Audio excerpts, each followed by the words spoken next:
We've been teaching this week on this term spiritual bypassing, and I'm going to give one more talk about it. So I went and looked it up, and here's what Wikipedia says. American psychologist John Wellwood came up with the term in 1984 after noting that some people, by resorting to spirituality to avoid difficult or painful emotions or challenges, tended to suppress aspects of their identity and needs and stall their emotional development. Now, John Wellwood was very involved in that time period with the Shambhala community, maybe all his life. I'm not sure. But I can only guess how much he saw this process of spiritual bypassing at play in his community. After all, Chogyam Trungpa died in 1987. That's not that long after Wellwood coined the term. And Chogyam Trungpa died from alcoholism, and it was very visible within the community that he was drinking alcoholically. But the view was that his heavy drinking wouldn't harm him because of his high spiritual development. Well, that didn't work out that way. Also, I know John Wellwood, since he was my teacher, also saw mostly patients, I believe that's what he called them, who were very involved with spirituality and spiritual communities. And he probably saw in his clinical practice a lot of people who were spiritual bypassing. Now, I don't believe we're that different, because I imagine we all have ways or areas in our life that we use spirituality to bypass some of the stuff that's hard. And that's not all bad. We need to, meditation can provide a wonderful respite and maybe a needed respite. But, when does it go too far? When is the spiritual bypassing really, using the extreme case of Chogyam Trungpa, not looking at what is very harmful, what we really need to look at? So just like any other concept, it's a useful concept, but it's just a concept. And there's actually no clear dividing line between this is spiritual bypassing, this is not spiritual bypassing. It's not like that. It's much more gray than that.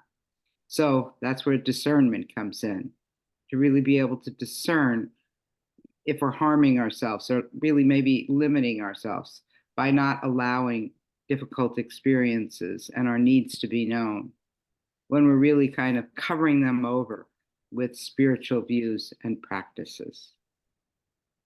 So let's look at that common instruction in meditation.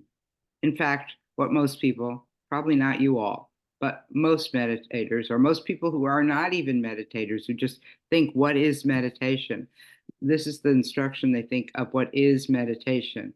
When you find your mind wandering, return to the breath.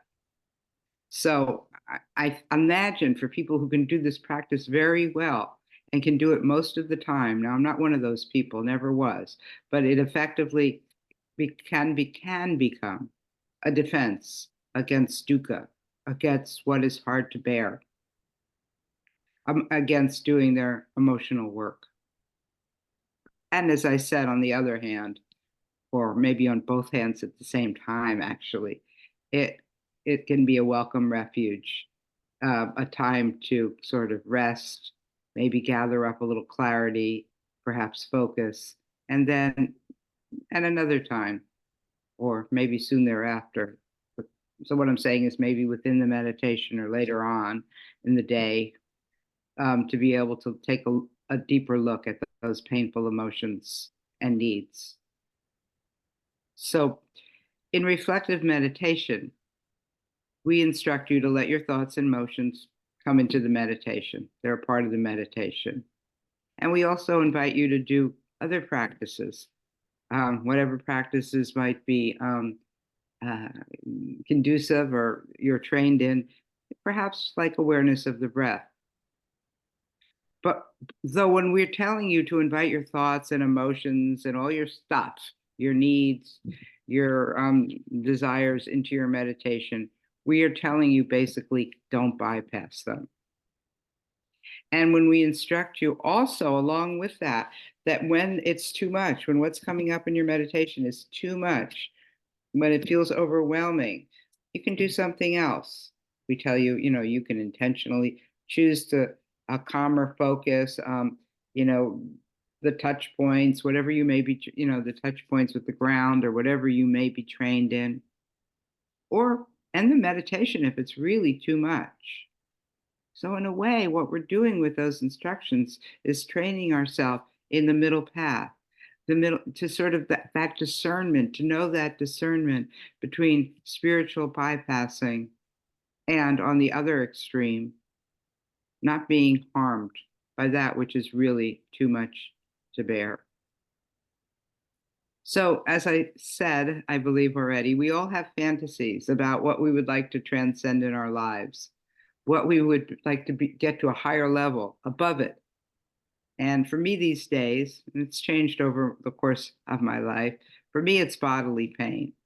And that's a tricky one because there are these practices and retreats in Vipassana that say if you meditate well, you will get beyond bodily pain. I never could do that somehow. It didn't work out for me. And then I went and looked it up, and I found immediately this National Institute of Health paper. It's 11 pages long about how mindfulness reduces the pain. So, what's the matter that I still experience chronic pain? Why shouldn't all my meditation work to take it away? And believe me, healthcare workers, when they ask me what I do for a living, and I say I teach meditation, and they do, I can see the assumption that meditation, because they might have prescribed meditation if they didn't know I was a meditation teacher, but I can sort of pick up that they think perhaps meditation should be helping more. I'm not sure about that. That might be my projection. And yes, probably my pain would be worse if I catastrophize about it. I don't do a lot of mental stuff about it. It just hurts. And then I often wonder if being trained in body awareness in Vipassana for so long, decades, actually might increase my perception of the pain because I'm not able to escape awareness of the body and I find the pain in the body. And probably this kind of awareness of the pain really does benefit me. Pain is there to help us, attend to something. And yeah, I certainly attend to the pain in many ways. And it does motivate me to do positive things like physical therapy exercises, I suppose, probably for the rest of my life. And my pain does seem to be getting better, but I'm not transcending it. It's not going away. And that fantasy that I would wish my meditation would allow me to escape it still is there below the surface until, like last week, I got an email from somebody who was able to do that. But I don't think it's in the cards for me. So I'm going to end this. I noticed that in this meditation, in this Dharma talk, I sort of threw out lots of questions. So I'm not going to direct you to one or another, but just invite you to take up any of them or none of them, because that's always our instructions. Really to follow the directions, the direction, not the directions, the direction that we suggest in reflective meditation. So to befriend what arises in meditation and know what is there.